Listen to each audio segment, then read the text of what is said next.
करूंगा किस टाइप से क्वेश्चन पूछे जाते हैं बेसिकली, है ना।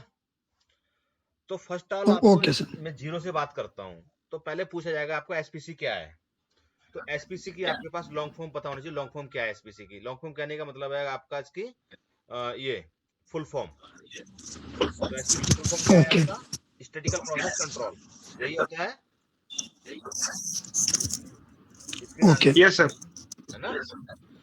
अगर यस अगर सर। क्वेश्चन पूछा जाता है यस सर। आपसे, आप पूछेगा यूएसएल की फुल फॉर्म क्या है, एलएसएल की क्या है, ये सब तो आपको पता होना चाहिए। Upper specific limit, lower specific limit, upper control limit, lower control limit, centre lines, है ना। अब कहीं कहीं पूछ लेते हैं यूएएल क्या होता है, तो अपर एक्शन लिमिट या लाइन, ठीक है। यूसीएल अपर कंट्रोल लिमिट या लाइन, इसको ऐसे ही बोल देते हैं, ठीक है। तो कंफ्यूजन नहीं होना है आपको, ये इसको पूरा बता के रखना है ये, ठीक है। अगर कहीं कहीं पूछ लेता है यस सर। यूडब्ल्यूएल क्या होता है, यूडब्ल्यूएल के बोलते हैं कहीं कहीं इसको। तो यूडब्ल्यूएल का मतलब है अपर वार्निंग लिमिट या लाइन। जैसे हमने कंट्रोल चार्ट पढ़ा था, हमने ये लाइनें पढ़ी थी ना, पढ़ी थी ये, यस सर। उन्हीं की बात कर रहा है ये, ठीक है। तो ये आपकी फुल फॉर्म हो जाती है ये। अगला क्वेश्चन आता है आपका कि इसके ऑब्जेक्टिव क्या है, एसपीसी का ऑब्जेक्टिव क्या है। तो ऑब्जेक्टिव क्या क्या बता सकते हो आप? ये ऑब्जेक्टिव लिखे हुए हैं आपके सामने। Understanding of the control chart के बारे में पता होना चाहिए आपको, डेवलपमेंट के बारे में पता होना चाहिए, सारे ऑब्जेक्टिव है आपके ये, ठीक है।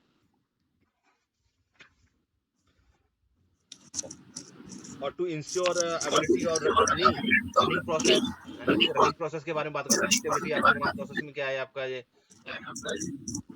प्रीलिमिनरी कंट्रोल चार्ट क्या हो गए आपके ये सब आप किसके बता सकते हो आप ये, क्या ऑब्जेक्टिव के बारे में। अगला टाइप का क्वेश्चन आता है आपका रूल्स। आपके पूछा सकता है types of special cause criteria. तो हमने 8 रूल पढ़े थे, वो 8 रूल आपको पता होना चाहिए ये, ठीक है। 8 रूल पता है तो हम ये रूल के बारे में हम बात कर सकते हैं। जो हमने एकदम आपको पढ़ाया था वो सब पता होना चाहिए आपको। अगला आता है क्वेश्चन आपका बेनिफिट ऑफ एसपीसी। एसपीसी के बेनिफिट क्या है? तो आप कह सकते हो मिनिमाइज द जो भी आपकी रिजेक्शंस है, increase the quality. Quality increase कब होगी आपके, डिफेक्ट कम होंगे, रिजेक्शन रिवर्क कम होंगे, रिडक्ट द स्क्रैप, है ना, रिवर्क एंड वारंटी चेंजेस, ये सारी आपके होते हैं।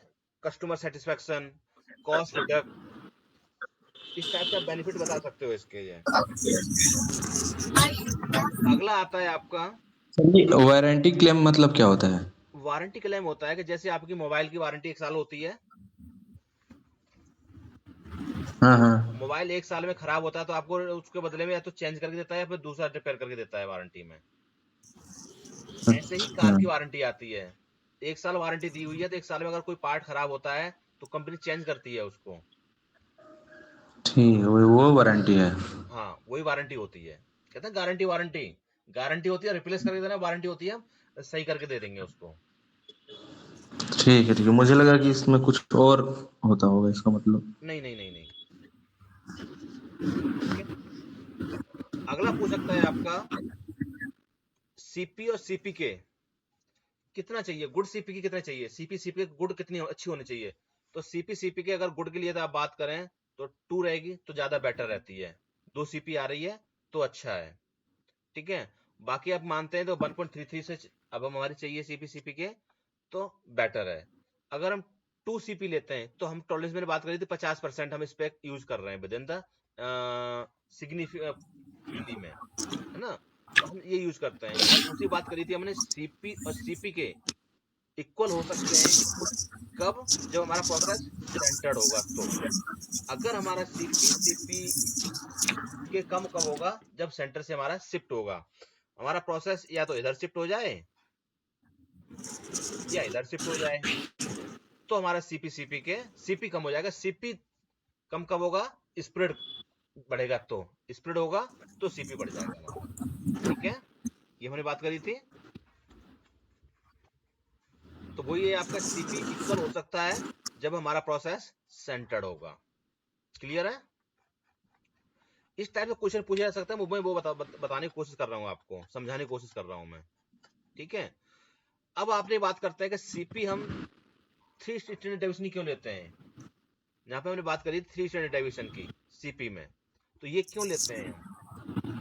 तो 3 स्टैंडर्ड डेविएशन ऐसे लेते हैं कि हमारा जो प्रोसेस होता है इसमें 3 प्लस में 3 माइनस में होते हैं, तो ये 3 हम देखते हैं कि हमारा प्रोसेस इधर शिफ्ट कितना है या इधर शिफ्ट कितना है हमारा, हमने यही बात करी थी।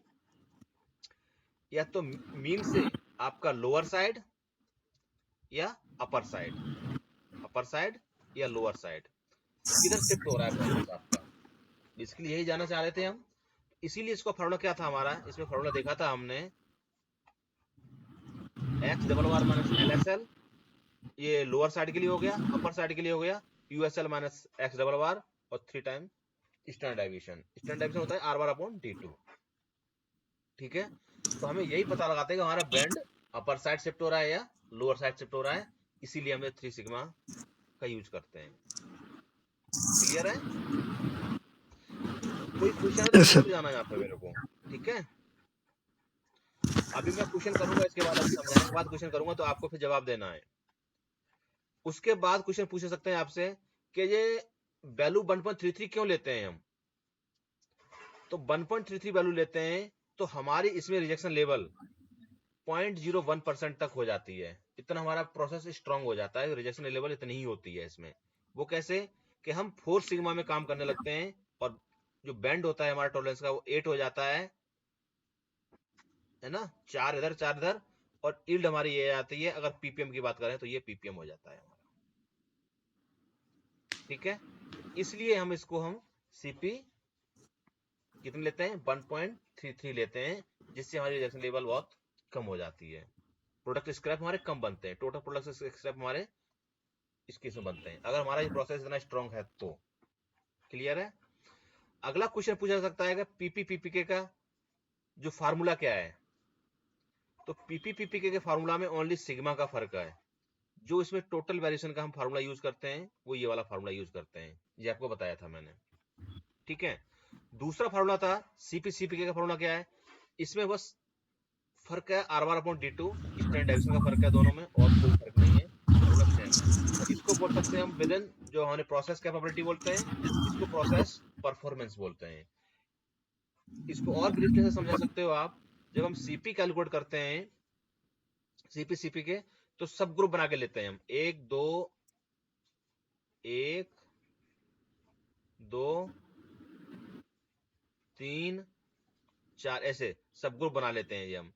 और इसमें क्या करते हैं, कंटिन्यू डाटा लेते हैं प्रोसेस परफॉर्मेंस में, हमने 1 से स्टार्ट कर दिया और कहां तक 100 तक चाहिए 100 तक ले लेते हैं हम इसको, है ना। ये हम इसमें से सीपी करते हैं कंटिन्यू डाटा लेके। उसके बाद में कंट्रोल चार्ट के फार्मूला समझे थे, ये हमारे कंट्रोल चार्ट के फार्मूला हैं, ये वेरिएबल के लिए है और ये आपके एट्रीब्यूट के लिए है फार्मूला, ठीक है। ये फार्मूला हमारे वेरिएबल और एट्रीब्यूट के लिए है। तो ये हमने समझा दिया तो पूरा, इसमें कोई क्वेश्चन है तो पूछ सकते हो मेरे से। दूसरा क्वेश्चन पूछ सकता है आपका use of control chart. Control chart का यूज हम कब करते हैं, कैसे करते हैं। तो कंट्रोल चार्ट का यूज करते हैं हम monitoring the process variation over time, difference between cause and common cause variation, assess effectiveness of changes और communicate process performance, communicate process performance, और हमारी communicate करता है प्रोसेस की परफॉर्मेंस को। अब आप कहोगे कॉमन कॉज स्पेशल कॉज कैसे पता लगाते हैं हम। कॉमन कॉज स्पेशल कॉज ऐसे पता लगाते हैं, अगर स्पेशल कॉज है तो सडनली कुछ ना कुछ प्रॉब्लम हो जाएगी आपकी, और वो आपको दिखेगा यहाँ पे कि हमारी प्रॉब्लम आ गई। और स्पेशल कॉज आपका रहेगा जिसमें अडेंस रहता है, तो वो आपको धीरे धीरे धीरे ग्रेजुअली आपको पता लगता है कि ये हमारी प्रॉब्लम इसमें जनरेट हो रही है, ठीक है। ये होता है। और जैसे हमने बात करी थी कंट्रोल चार्ट की, तो जो वेरिएबल कंट्रोल चार्ट होते हैं वो इसके आपको ये बता सकते हो कि इसमें से upper control limit, upper specific limit, upper control limit, centre line, lower control limits, lower specific limit, ये सारी एक्टिविटीज हैं, ये बता सकते हो। ये बेनिफिट हमने बताए थे, वही बेनिफिट यहाँ पे देखो दोबारा से बेनिफिट वाला आ गया जी। इसमें से redact the rejections, rework, repair, ठीक है, लो यूनिट कॉस्ट, ये सब आप बता सकते हो इसमें, ठीक है। अगला फार्मूला पूछ सकते हैं आपका जो 3 मेन जो मेजर आपके वेरिएबिलिटी है क्या है, तो इसमें से हम बात करें रेंज की, स्टैंडर्ड डेविएशन और वाराइंस। जब हम कैलकुलेट करते हैं किसी वेरिएशन को पकड़ने के लिए हमारी कितनी स्प्रेड है, प्रोसेस में कितना वेरिएशन है, कितना स्प्रेड हो रहा है, कितना स्प्रेड हो रहा है। ठीक है। Difference between mean and median, तो मीन क्या बताता है आपका एवरेज, अर्थमेटिक मीन एवरेज होता है आपका, और जो डेविएशन होता है वो आपका मिड पॉइंट बताता है, हमारा मिड पॉइंट क्या है प्रोसेस में, मिड पॉइंट क्या है और एवरेज क्या है, दोनों का तरीका अलग अलग है, वो हमने जहाँ बताया था। एक तो मिड पॉइंट होता है और एक मीडियन होता है। इन सब के मैंने फार्मूला समझे थे। ठीक है, ये सब फार्मूला समझे थे। मोड क्या होता है, मोड होता है आपका ये जो संख्या बार बार रिपीट हो रही है, वो आप जितनी फ्रीक्वेंसी में ज्यादा आ रही है फ्रीक्वेंसी, मोड बताता है। और मीडियन बताता है आपका मिड पॉइंट, जो मध्य पॉइंट क्या है आपका, ये आपका मीडियन बताता है। ठीक है। उसके बाद आपका मीन हो गया, मीन हो गया आपका अर्थमेटिक मीन, एवरेज आपका प्रोसेस का एवरेज क्या है, तो ये मेजरमेंट सेंट्रल टेंडेंसी होती है, उसी को बोलते हैं measurement central tendency. Mean median mode, mean median mode, ये आपका मेजरमेंट सेंटर टेंडेंसी होती है, यहाँ लिखा हुआ है मीन मीडियन एंड मोड। उसके बाद क्वेश्चन पूछा सकता है आपके, जैसे मैंने बात करी थी स्पेशल कॉज और कॉमन कॉज, स्पेशल कॉज क्या होते हैं और कॉमन कॉज क्या होते हैं। तो स्पेशल कॉज आपके जैसे मैंने बात करी थी, ये सब स्पेशल कॉज में आते हैं, कॉमन कॉज में आते हैं, और ये स्पेशल कॉज में आते हैं। ताकि फॉल्टी सेटअप हो गया, ह्यूमन एरर हो गई है ना, इनकरेक्ट रेसिपी हो गई आपकी, कोई रेसिपी इनकरेक्ट हो गई है ना, इस टाइप से। अगर कोई टेम्परेचर फ्लक्चुएशन है, माल फंक्शनिंग है, पावर वर्क कंडीशंस है, पुअर वर्क कंडीशन है, इस टाइप से जाके ये आपके कॉमन कॉज वेरिएशन में आ जाते हैं ये। उसके बाद control chart, variable control chart और एट्रीब्यूट कंट्रोल चार्ट कौन कौन से पढ़े थे हमने। वेरिएबल कंट्रोल चार्ट होते हैं एक्स बार और आर चार्ट, जिसको moving range chart, individual chart बोलते हैं, इसको एवरेज आर चार्ट बोलते हैं। और जो एक्स बार एस चार्ट होते हैं हमारे, ये रेंज और स्टैंडर्ड डेविएशन चार्ट होते हैं, इसको हम वेरिएबल चार्ट बोलते हैं।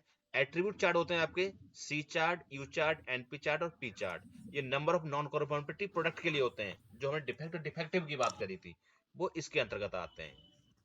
ठीक है।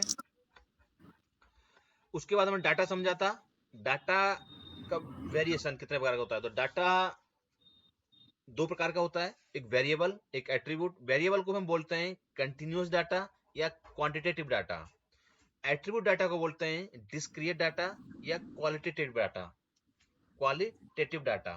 ठीक है, ये दो प्रकार के डाटा होते हैं इसमें।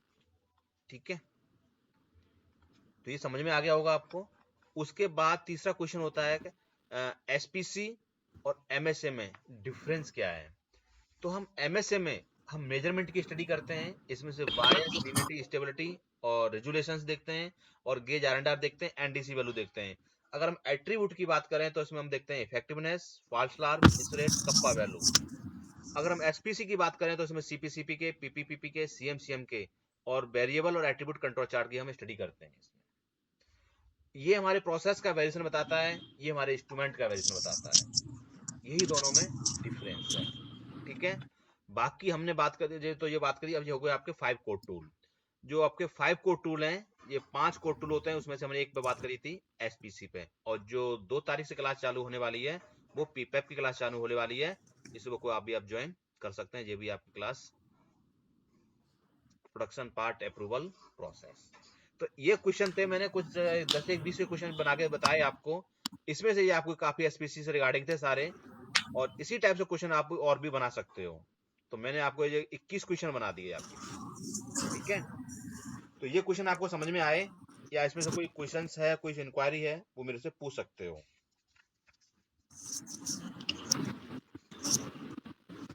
कुछ भी हो, कोई इंक्वायरी, कोई क्वेश्चन, तो पूछ सकते हो मेरे से, जहां भी कोई प्रॉब्लम्स है। अब मैं क्वेश्चन करूं आपसे। हाँ सर। Yes sir. तो स्टार्ट करता हूं क्वेश्चन में आपसे पूछने के लिए। ठीक